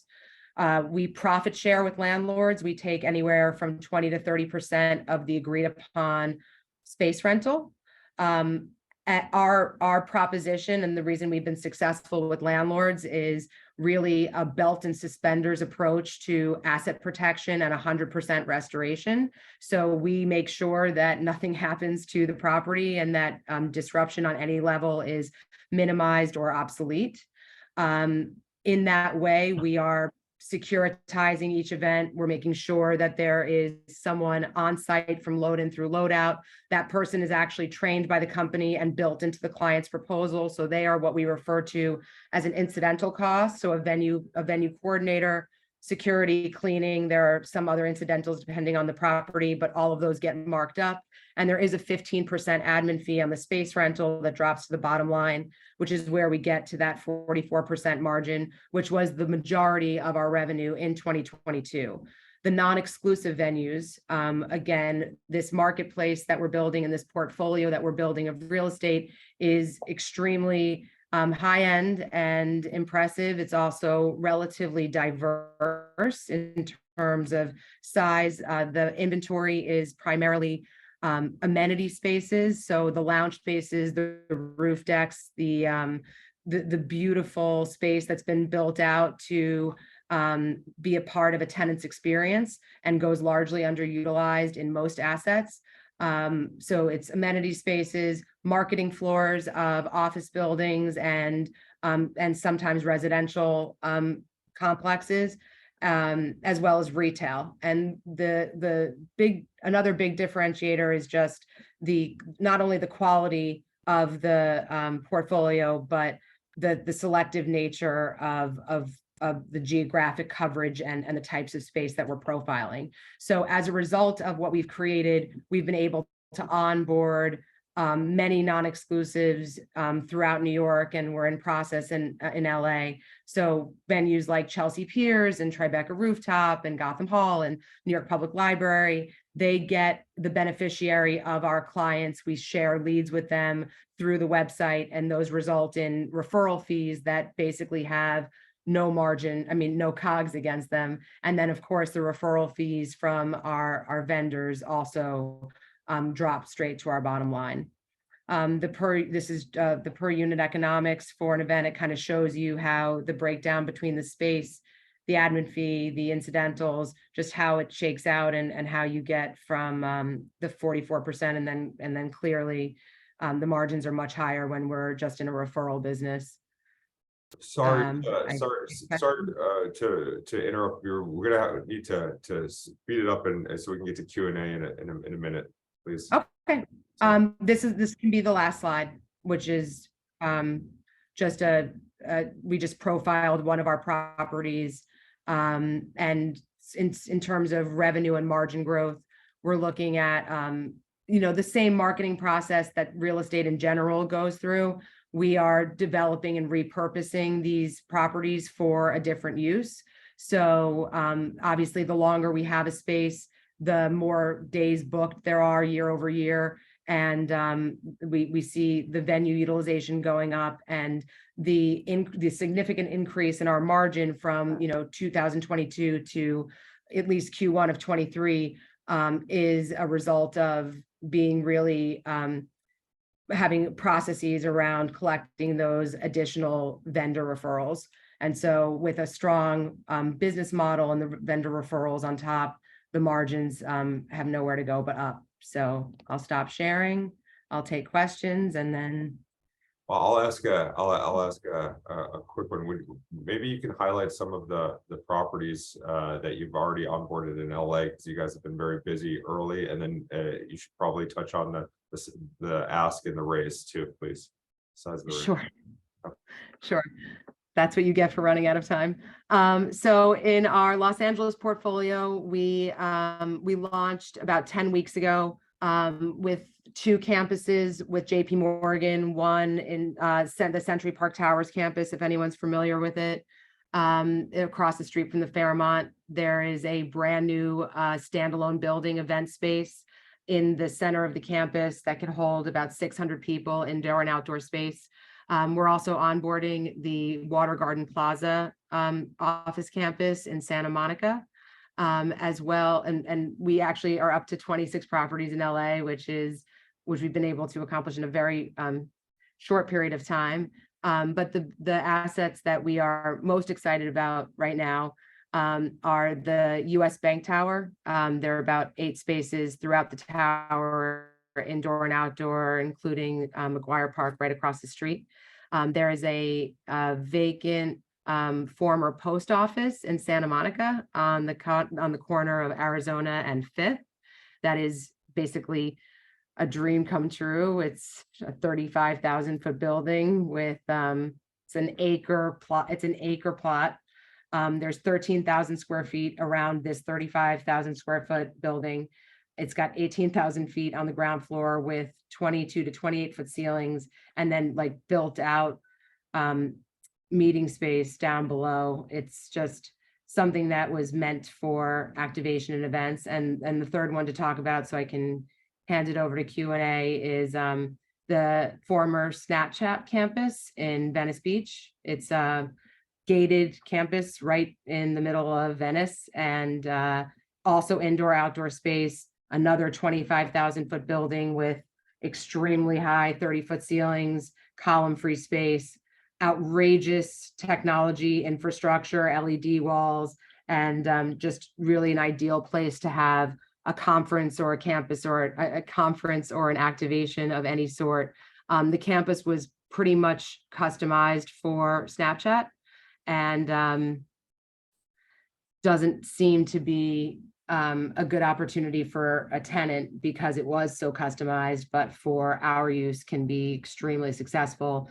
In the way that we're seeing activity and demand, should be able to generate over time, and our marketing runway for spaces to stabilize is generally 6 to 12 months, but could very well generate the revenue that an office user would have, if not more.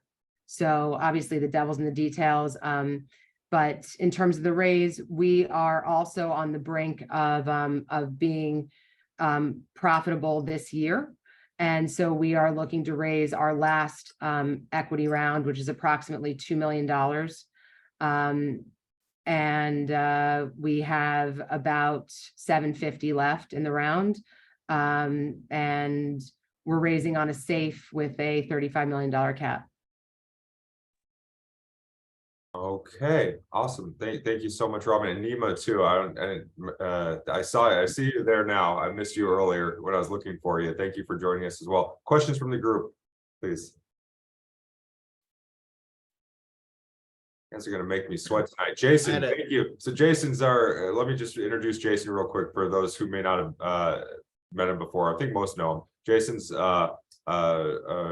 recent even larger addition to our Some Ventures team as a principal, and he's going to be helping support us with our prop tech investments, both with sourcing and diligence. And he's got an incredible background experience in more so on the residential real estate and development side, but also in venture too. So thank you, Jason, for making the time to join us. And now ask away.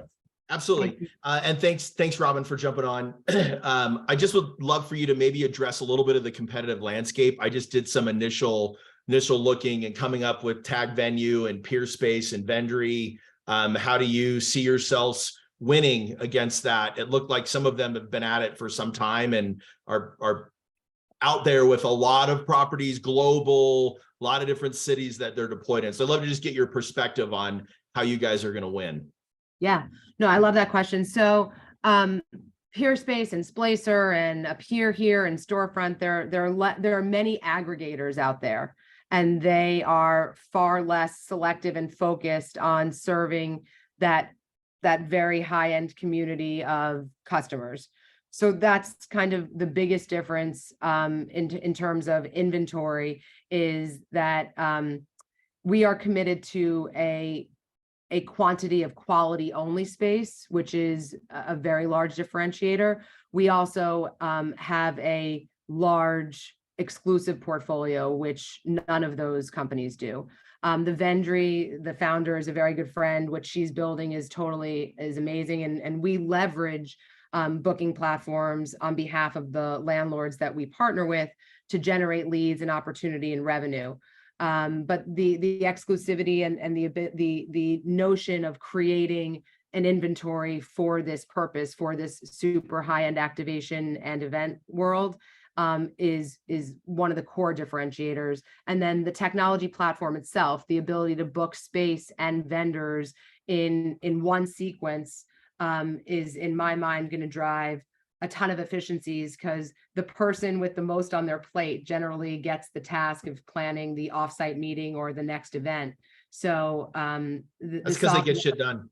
100%. Give a busy person something to do, of course. Yes. But the software streamlines that process pretty significantly. So I know in terms of our exit strategy, there are buyers that we have in mind. There are certain specific and industry people that we think will be very interested, not only in the business model, but the margin and the ecosystems that we're building. So on that note, Robin, we're gonna sorry to cut you off. I think it's partially because I was a little too long-winded on the front end of the meeting tonight. That we have two presenters left, and I got to make sure we're getting to both of them. I would encourage you, please stick around and answer any more follow-up questions in the chat, and also share your contact info. And you know that I'll be following up with you as we're taking a deep dive as well, look at the opportunity, and really excited about what you're accomplishing. So thank you again. All right, so Laurin, you jumped on at the very beginning of the meeting, so you win a gold star tonight for sticking it out with us. One of the things that I really love about the community that we've built here is that oftentimes it gives me a deeper insight into founders when they're coming to us ready for investment. And this is not like the perfect case study in that Tamo, who I've known and worked with for years, has worked with Laurin for a couple of years, and he's been telling me about Laurin and what she's been up to with R3 Score for quite some time now. And finally, it just became evident that there's a real inflection point happening with the company that I won't steal her thunder.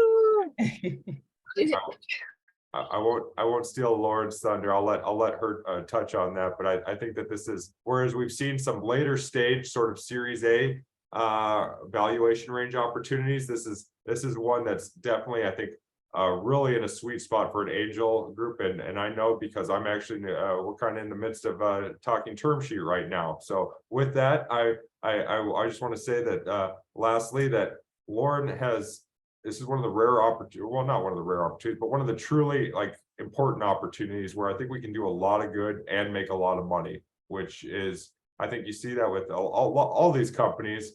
But when you're talking about Haven Lock and protecting schools, when you're talking about R3 Score and what Laurin's going to share with us about rehabilitation and getting people from the prison system into the workforce, you gotta, I don't know, I can't help myself but root for the entire team. So, all right, Laurin, take it away. Sounds good. I've been in a special Zoom house. I just want to make sure, are you guys able to see the full screen that I'm showing you? Yes, we can see the Perfect. All righty, so let's go ahead and get started. It is the craziest place to start, but I always like to start with mistakes, which are things that we all make. And I actually want you to think about the most embarrassing or harmful mistake you've ever made. And now I want you to think about that mistake and having to navigate that for the rest of your life at key defining moments in your life. And really, the reason why I want you to think about that is because for nearly 80 million people, soon to be 100 million Americans who are living with an arrest or conviction record, they don't have to imagine it. That is their reality. My name is Laurin Leonard, and my company R3 Score helps businesses and governments evaluate candidates that they've worked really hard to source, especially in this competitive market, only to discover that the candidate has a criminal record. And so I always like to tell people the best way to think about R3 Score, just for context, is a criminal background check that meets a credit score.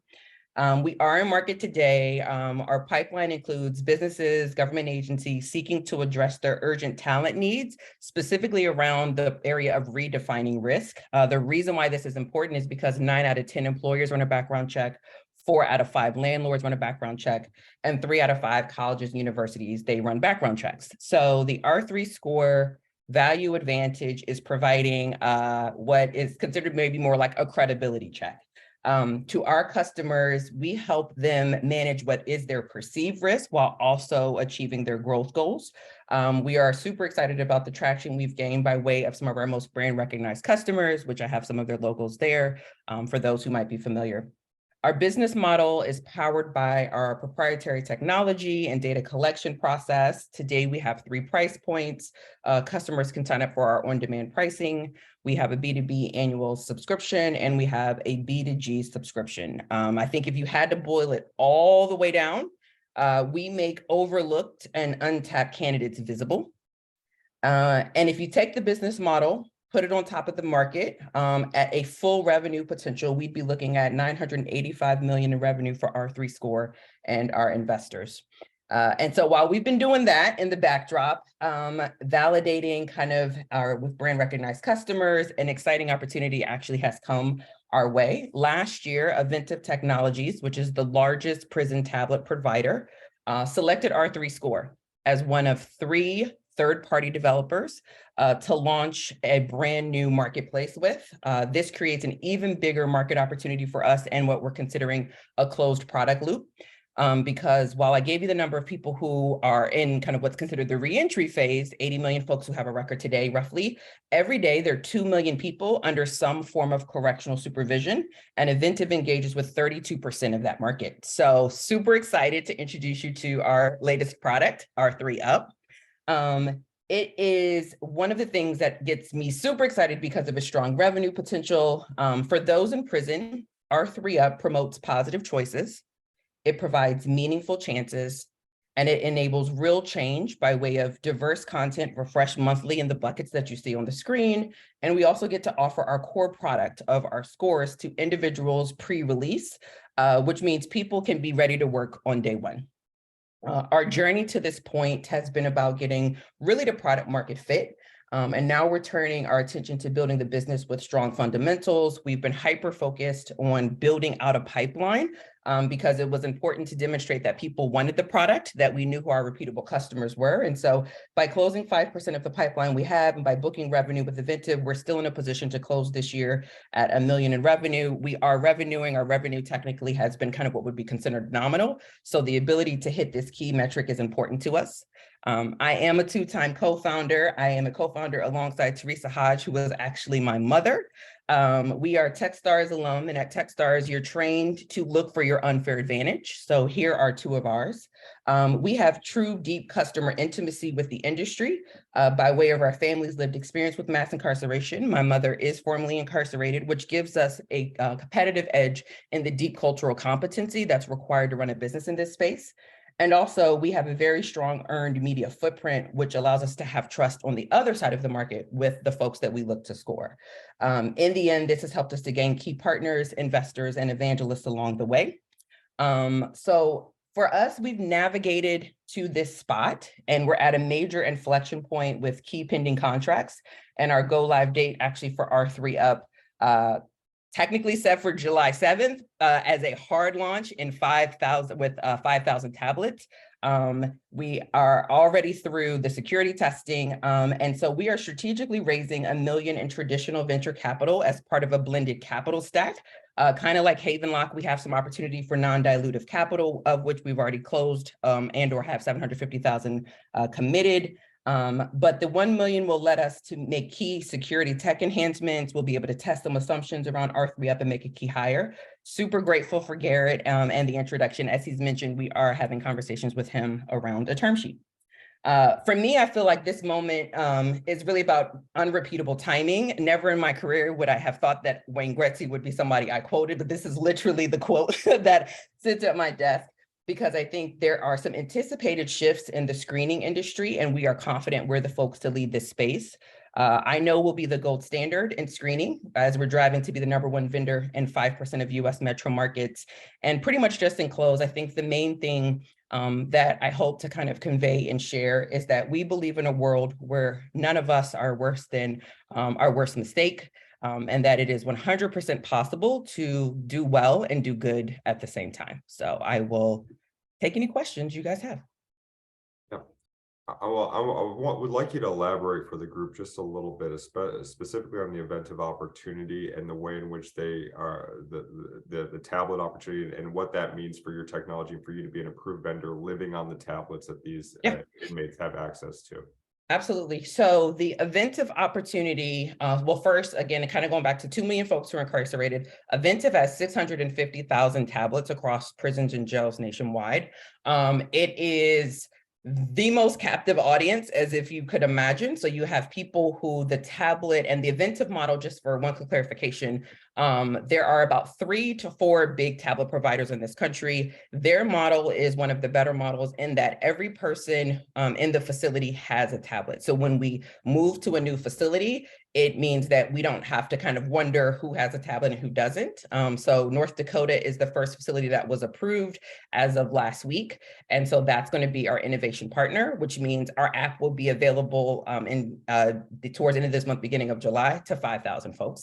The way that we've modeled it out, and the reason why I'm super excited about the revenue potential, is we originally started with a friends and family sell. What that means is you would be looking to sell to the individual who's incarcerated, who has money to purchase apps on the tablet, or their loved one who would purchase it really because at the end of the day, your family is your first social safety net. So when you come home from prison, it's your family, your friends who want you to get on your feet, because if not, they're going to be having to support you. Our app is $9.99. After our cost of goods, we have $3.50 that we're able to kind of hold in our pockets. But Aventive has decided that they want to activate their sales team to start to sell to institutions, which opens us up to an even bigger market. So in the case of North Dakota, if North Dakota wanted to purchase our app for every single person, that means 5,000 tablets versus 30% of 5,000.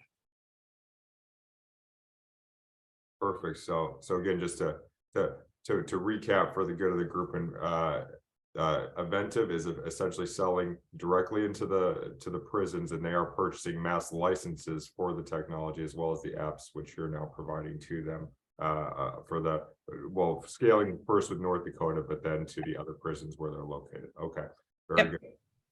Other questions from the group?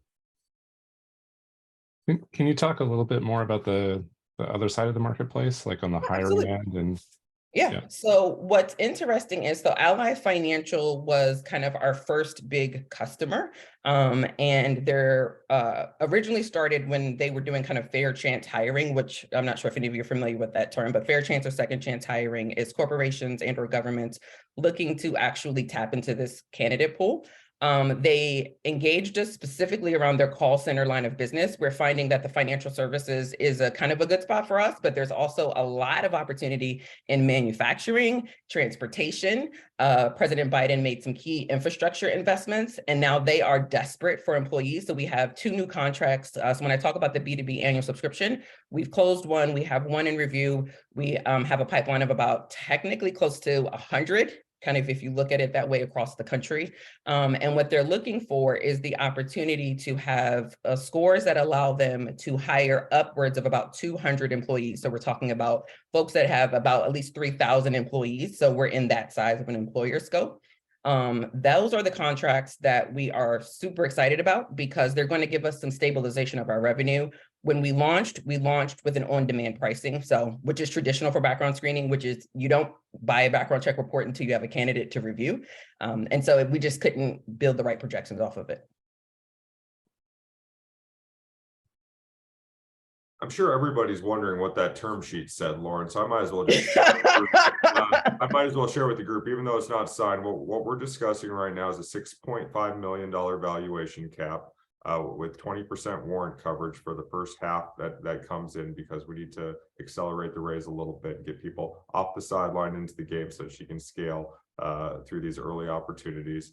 And it's going to be done on a convertible note pending her approval at an 8% interest at an 8% interest rate on the two-year term. Anyway, just wanted to share that for anyone, because obviously we're as a fund when we participate, we're not taking down the entire chunk. We always look to bring on co-investors, and one thing that Lauren's done an incredible job of is having some very large later stage co-investors that Tamo can speak to are kind of chomping at the bit, but it's this weird tweener phase, unfortunately. For those who follow kind of what happens in venture capital, it's not exactly the friendliest environment for female founders always. I mean, and you know what? I think that there are some really great opportunities out there, and I think this really stands out regardless of gender, Lauren. I think it's an incredible opportunity. But I'm not afraid to seize an awesome opportunity and watch others follow, because it's happened many times before. So. Anyway, I just figured I'd share that for the group. We are. I think we're in a weird, what I call the unibrow phase, right? So we're extremely ugly, but we're going to grow up to be a very sexy company. So I'm in a weird spot where I have a ton of Series A opportunities and a ton of Series A investors, right? But we are not quite at that spot. So part of the reason why we did the blended capital is trying to honor some of our shareholders. We met Tom Gardner, one of the founders of Motley Fool. He invested in us twice off their books because their fund is a Series A fund, right? We met Ronnie Kahan, the chairman of the board of Indeed, when we were at Techstars, and he invested in us. So like we've gotten really good folks, and the people who want to kind of come back in for a second or a third time all are like, the last thing I need you to hit are these revenue metrics. But at the same time, we want to make sure that we don't give away the farm and that we, you know, like they've stuck in with us through a lot. So we're just in that weird spot of we're going to get there. And we are just confident that there's just so much open road, and the opportunity with R3 Up, to be honest, helps us hit some of those revenue metrics faster because we are in conversation with Memphis, Tennessee, Birmingham, Alabama, and Washington, DC for government contracts, which range for about 300K. But as you know, government sales just are slow, right? So I want to get there faster. Laurin, I'm sorry. I just looked at the time and realized that I'm doing Becca a disservice by asking you all of these questions. I invite you to stick around and answer any other questions from the group that may come through. Becca, I think that the group will put up with letting us run over a few minutes tonight, but want to make sure we get to you. And Laurin, thank you so much for your time. And Tamo is also available to answer questions because he's been instrumental on the development side too for Laurin. So anyway, we're going to move on now. And Laurin, contact info in the chat, and please reach out to her directly.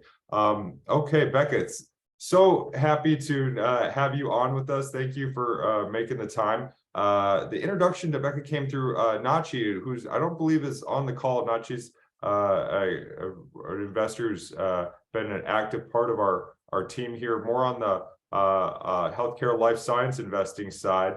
But he referred this incredible fast growth opportunity that's gotten into Whole Foods recently and is starting to scale, and we're going to hear about the future of Fishwife. So Becca, why don't you take it away? Amazing. Thank you so much, Garrett. Okay. Can everybody see my screen? Roughly. Okay, 1 moment. Okay, can everyone see that? Good? Okay, amazing. So hello, thank you for sticking around a little while. My name is Becca Millstein, and I'm the co-founder and CEO of Fishwife, which is a tinned fish company that I started about 2.5 years ago. So let's get into it. So first, what is a fishwife? A fishwife is originally a neutral term that dates back to the 16th century. It was originally simply used to describe the wives of fishermen. They would sell their husbands' fishy wares at the market, and because the fish were so perishable, they gained a reputation for being very loud and brash and bossy and swearing a lot. So, so you may know the expression to swear like a fishwife. So that is really the origin of our story, and it's a key part of our DNA. So whether you know it or not, the tinned fish movement has arrived in the US. I was first exposed to high quality premium tinned fish when I was living abroad in Spain. And, you know, the seed was planted back then in 2016.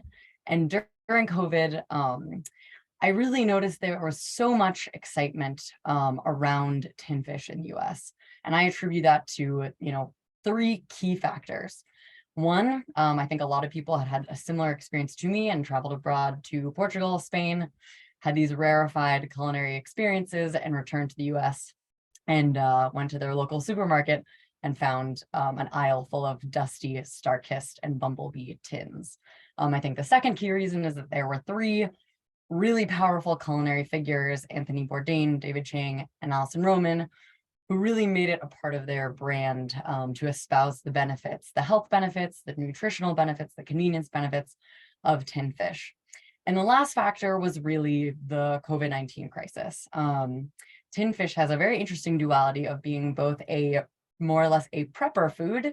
It is one of the very few food products, and when I say very few, I mean essentially the only food product that has a 4 to 5 year shelf life, has incredibly strong nutritional benefits, a ton of protein, calcium, omega-3s, vitamins, but also can live on your shelf for many, many years.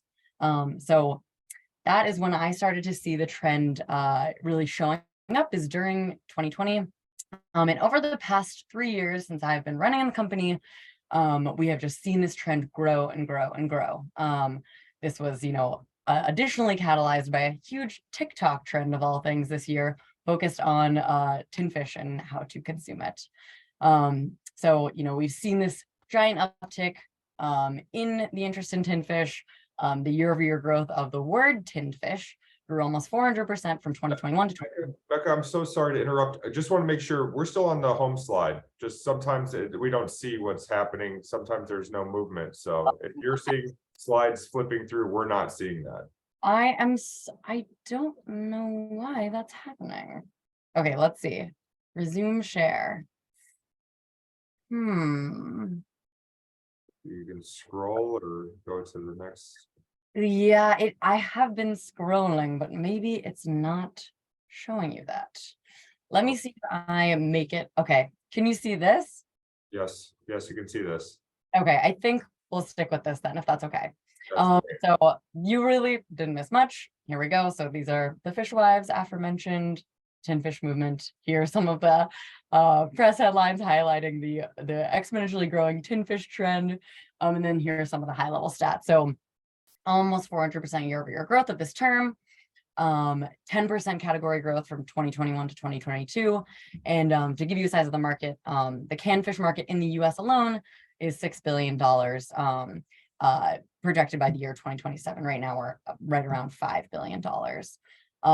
And there really has been one brand that has emerged as the leader that has really, popularized the term tinned fish and started this movement in the US, and that is, lo and behold, Fishwife. So we're Fishwife, obviously a woman-owned brand based in Los Angeles, launched D2C in 2020, and we have just been growing this incredibly powerful movement.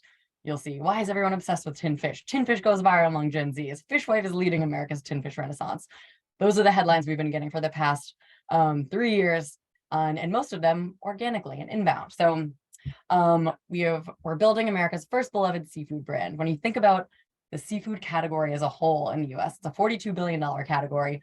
Try to think of the one brand that you know and love. What is the Ben & Jerry's, the Cheerios of the canned fish category? And it's very, very hard to think of one that has really built trust and has educated Americans about how to eat delicious and sustainable seafood, which I think is obviously one of the main reasons why there's so much confusion and lack of understanding around sustainable, delicious seafood in the US. So we've got this cult brand following. We use only premium, clean ingredients, and we practice transparent, responsible sourcing. A little bit more about our products. We have partnered with incredible canneries all over the world to find specifically the highest quality products, the tastiest products, the most responsibly sourced, responsibly managed fisheries or farms, and canneries that can really scale with us, can hit a competitive price point that will award us economies of scale as we grow, and will allow us a strong 40+% margin as we scale. Here are just some of the organizations we partner with to ensure the sustainability and social responsibility of our supply chain. That's Marine Stewardship Council, Fair Trade, and Aquaculture Stewardship Council. So just to give you the visual, this is what the canned seafood category looks like in the US. The use case is essentially only tuna fish sandwiches, which we think is preposterous. So we are really broadening that use case to rice bowls, delicious pastas, snack plates. This is an anchovy grilled cheese. And these are our products. And when you look at these products, you might think, that doesn't look like anything like the canned fish I've had in my life. And believe me, that is intentional. So how did we do it? How did we grow 250% from year one? Just to give you a sense of financials. In year one, we were a 1-employee business. That was me. And we grew totally organically. We raised about 467K to get the business off the ground after bootstrapping it to launch. And we, projected about 200K in top line revenue, ended up doing 750K in profitable revenue. And then from year one to year two, we grew from 750K to 2.6 million in break even top line revenue. So again, we've turned that. Now we've raised 1.7. We raised a 1.2 angel round last Q2, and we have done almost 6 million in lifetime revenue. And we built this incredible cult following of more than 250,000 fishwives across, our online customers, our retail customers. And we really started this movement, which if you Google tin fish, we'll get to, that's really all you'll see is Fishwife. And we did this all with a 3-person team. So how do we do it? Obsessively community-driven marketing, extreme capital efficiency, sustainable but aggressive growth, and an innovative product pipeline. So we can dive in. So again, I was very intent on building, a very strong organic marketing engine. Right when we started the company, the iOS 14 shift had just happened, and people were really confused as to what to do with their advertising budgets, and felt, this is no longer necessarily a sustainable customer acquisition strategy. So that is the place where we started the company from. It was, how do we build a customer base that loves our brand and keeps coming back and back over and over. So you'll see here, Fishwife currently makes up 80% of the media share in the tin fish segment. So if you're searching tin fish, 80% of those mentions will be about Fishwife. Obviously, we've been mentioned in all of these categories, or excuse me, in all of these publications. And again, we built an incredibly loyal audience of 250,000 online customers and followers who love to, sell out our merch drops and gift Fishwife to all their friends and family. So extreme capital efficiency, we have built a highly efficient, modular, and lean team. Right now, we have 3 full-time team members. Myself, I am the CEO. I have a director of operations, a director of growth, and those are 3 full-time team members. And each full-time Fishwife team member will account for more than 1.6 million in top-line revenue in 2023. The rest of our team is incredibly, it's outsourced, it's modular. They're all experts in their field, but we believe that this is sort of the future model of a consumer startup, is having this very flexible, asset light team is how I think about it.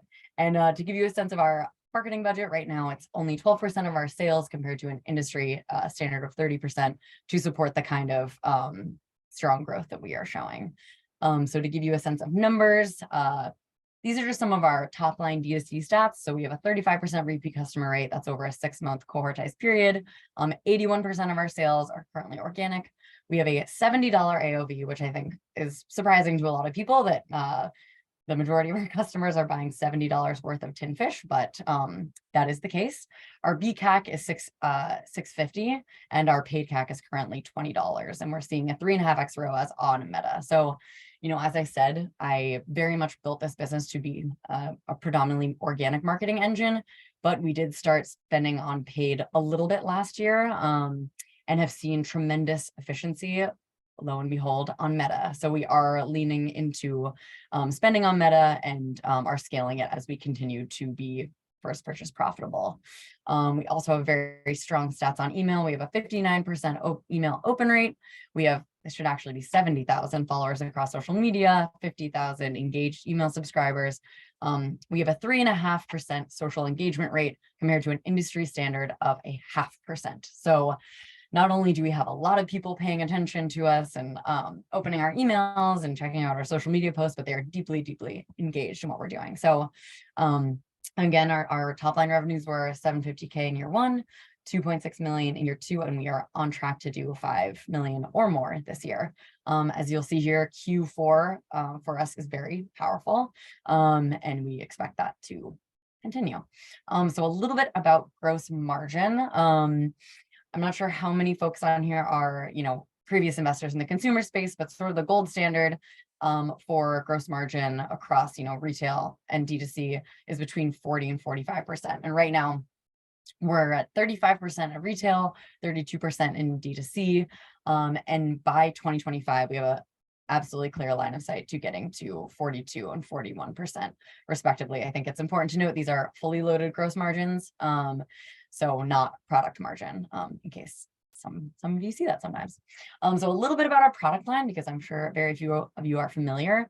Our products span from smoked salmon, smoked trout, smoked tuna, smoked salmon with fly-by jing Szechuan chili crisp, sardines with preserved lemon, sardines with hot pepper, and many, many more. We have a specialty line and a premium line.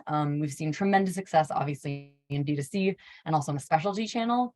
And we are, preparing to keep those channels really alive and vibrant by continuing to drop sort of limited edition concepts. You'll see this model in many other consumer brands. I think Jenny's is a great example. But then we use these smaller limited drops to test and see what our customers are really enjoying. And then we scale them up for national expansion. So what is next for Fishwife? So we have established our place as the tin fish category leader, built a cult-like customer base, and have developed a line of scalable, delicious products. So where are we going? Where is this capital going to support? We launched in Whole Foods at the top of this year, just in the Southern Pacific region, which includes California, Nevada, Arizona, and Hawaii. And we have performed extremely well with just one SKU. We had one SKU ready that hit our competitive SRP target and our margin target. We decided to bring that one SKU in, which is a really risky move in retail, because you want a brand block, you want people to see your product on the shelf. We did not have that, and still we are doubling the weekly dollar contribution average. The average currently for the rest of the category is $23, and we are doing between $40 to $55 per week. So we'll get more into that on the next slide, but the two focuses are nationwide retail expansion and continuing to scale D2C. So here's a bit of a deeper dive into retail. So as mentioned, we expanded significantly into the specialty channel in 2022. We are now in 1,050 doors nationwide. That includes 6 grocery chains, Whole Foods being the marquee national partner there. So you'll see right here, January 2023, 1 SKU, 1 region. In August, we'll be in 4 regions with 4 SKUs. And by April 2024, we will be global with 6 SKUs. This rate of trajectory is very rare for a partner like Whole Foods. They are participating in this round, which really just demonstrates their conviction that Fishwife is really the leading innovator in this growing category. So these are some of the conversations, these are the partners we are with now, and these are some of the retail partners that we are currently in conversations with and planning. Becca, so we got to get to the ask slide. Okay, cool. I don't have an ask slide, but I will say it out loud. We're raising. So just quickly, these are some of our key advisors. Me. We are raising $3 million for this round on an 18 pre-money cap, and we have a $1 million of the allocation left in the round. So we don't need to go through all that, but why don't you touch on your competitive landscape, because that's going to answer some questions. I'm sure there'll be questions on it. Okay, cool. So if we look at the competitive landscape, I mean, these are the incumbents, the ones that we all grew up eating: Chicken of the Sea, Starkist, and Bumblebee. They don't taste good. The use case is extremely limited and does not fit into really any of the use cases that we are advocating for. They have lost basically all trust when it comes to their sourcing, and they have no online marketplace, which is, obviously they're losing out on that revenue, but they're also, do not have that direct line of communication with their customers like we do. So we're not competing head to head with these brands. They are, the commodity products, but we are, they are the predominant brands that are out there. Then we have the sort of the European presenting or European brands. The quality is great. The sourcing is mixed. Some do practice responsible sourcing. I would say Tonino falls into this, but many others, it is not a part of their value proposition to practice responsible sourcing. And obviously more and more people are very concerned reasonably with making sure their seafood comes from a responsible source. And then the last piece is sort of the eco forward, sustainability forward. And the taste is just not great. There's plain flavors. The products are not of a very high quality. They're not really taking a culinary approach. And they also do not have a strong online presence. So the strong internet base that we have allows us to continue building the category and the brand directly with our customers. So we're able to, be super nimble and iterate very quickly based on direct feedback. So I Thank you. No, I just want to make sure others can ask a question. We're gonna have to probably just a couple of questions, but I have a feeling you'll get lots of follow up. So, all right, questions from the group. Sally, did I see a hand? Or is that a hand or is that an injury? I wasn't sure. Well, technically it's the injury, but I'm interested in what's the form of the investment. What's the form of the investment? Number one, what are you going to use the money for? And three, I mean, they're all standard questions. Where do you see yourself 5 years from now? Yes. Okay. So the form is on a safe, and with an 18 pre-money cap. The second question is what we're going to use the money for. Predominantly it is going to support this retail, this national retail expansion. We're expanding into 2,000 doors by the end of this year.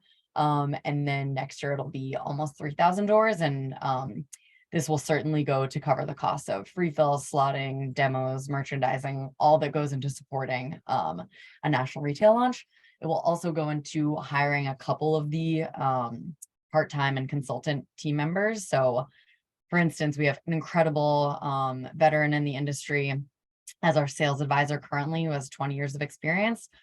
We are really getting to that point where we need a director of sales. I'm currently doing all of the sell-in, which works great, but these accounts take a lot of upkeep. So bringing on a senior level hire like that, and then bringing on two of our part-time current junior coordinators, a marketing coordinator, and operations coordinator to support as we grow as well. So those are the team expenses. And that's really it. I mean, we're going to be definitely scaling our paid program on Meta in particular, Google as well. But we are seeing such strong returns on that. And that basically covers it. And then a little buffer for inventory. We have a $500,000 bank loan currently, which we expect to grow to $1 million next year. But you always need a little buffer for, large inventory purchases. Okay. 5 years from now? 5 years, yeah, best say that 5 years from now. And then that's gonna be the final question, actually. We'll leave contact info. Yes. So 5 years from now, I think we are very well on our way to being the first beloved seafood brand in America. So 5 years from now, I see we're going to be scaled nationally into 5,000 doors. We're going to be still very much focused on the tin fish category because I just think there's currently not a strong premium player, and that is going to be us. We have developed a food service format as well. So we will be, showing up on many more restaurant menus around the country. For example, Sweet Green and Google have both reached out to us about being on their menus. And, now we're finally going to be able to take advantage of those opportunities. I think that summarizes it. Yeah, I'm gonna ask, I guess, one last question and give you just a little bit of, I guess, feedback. In general, the vast majority, especially of the angel groups and a lot of funds actually won't do pre-money safes. And I can tell you there are a variety of reasons why. Oh, there you are. Are you open to a post-money safe or a convertible? I realize that the round that you've received a lot of money on this current version of the safe, but are you at least open to having a conversation around a post or a convertible? Interesting. It's not feedback I have gotten yet, so I would just need to think about it for a second before I think I answer. Yeah, that's fair. I can tell you stories of investing very early on in pre-money safes and seeing multiple safes get stacked, and I think there are a few of us who have gotten burned by safes over time. Not to say that would be the case with you, but it's one of those things. So it's something to consider. All right, Becca, thank you so much for making the time and for being our last. You brought it home strong. I'll say that. This is a good, strong final presentation, so I appreciate it. Appreciate everyone sticking with it. It was a lot of fun. Thank you. Thank you very much. All right, so I know that we're over time. Everyone, if you wouldn't mind signing off if you're a founder. I don't know if we have any other founders. Robin, I see. Robin might have left it. There we go. We're gonna remove.